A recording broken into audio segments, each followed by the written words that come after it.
ரொம்ப வருஷத்துக்கு முன்னாடி தன்னோட கணவனையும் இழந்து இப்போ ரீசெண்டா தன்னோட ஒரே பொண்ணையும் இழந்து நிக்கிறவங்க தான் மதுரையை சேர்ந்த ஆயி பூரணம் அம்மாள். இவங்க நம்ம எல்லாரும் ஆச்சரியப்படுற மாதிரி நம்ம எல்லாத்தையும் நெகிழ வைக்கிற மாதிரி ஒரு பயங்கரமான விஷயம் பண்ணியிருக்காங்க. அப்படி இவங்க என்ன பண்ணியிருக்காங்க அப்படின்னு சொல்லிட்டு பார்க்கலாமா? மதுரையில இருக்கிற கொடிக்குளம் அப்படின்னு சொல்லிட்டு இந்த ஒரு பகுதியை சேர்ந்தவங்க தான் ஆயி பூரணம் அம்மாள். இவங்களுக்கு வயசு 52.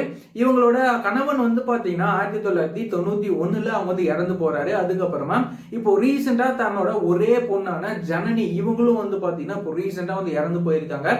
ஆயி பூரணம் அம்மாள் இவங்க பாத்தீங்கன்னா ஒரு பிரைவேட் பேங்க்ல கிளர்க்கா இவங்க பாத்தீங்கன்னா வேலை பார்த்துட்டு வந்துட்டு இருக்காங்க. இவங்க தான் நம்ம எல்லாரும் ஆச்சரியப்படுற மாதிரி நம்ம எல்லாத்தையும் நெகிழ வைக்கிற மாதிரி ஒரு விஷயம் அவங்க பண்ணியிருக்காங்க. என்ன அப்படின்னா, தனக்கு சொந்தமா இருந்த அந்த 1.5 ஏக்கர் நிலத்தை பாத்தீங்கன்னா அரசு பள்ளிக்கு அவங்க தானமா கொடுத்திருக்காங்க. அதுவும் எந்த ஒரு விளம்பரமும் இல்லாம. இந்த விஷயத்தை கேள்விப்பட்டு நிறைய பெரிய பெரிய ஆட்கள்லாம் பாத்தீங்கன்னா இவங்களை இந்த அம்மாவை பார்க்க வந்திருக்காங்க. அப்படிதான் இந்த விஷயமே பாத்தீங்கன்னா வெளியே தெரியுது.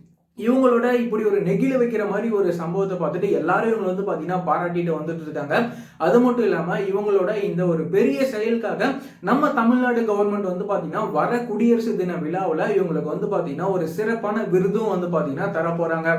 இவங்களை பத்தி நீங்க என்ன நினைக்கிறீங்க அப்படின்றத மறக்காம கமெண்ட்ல சொல்லுங்க.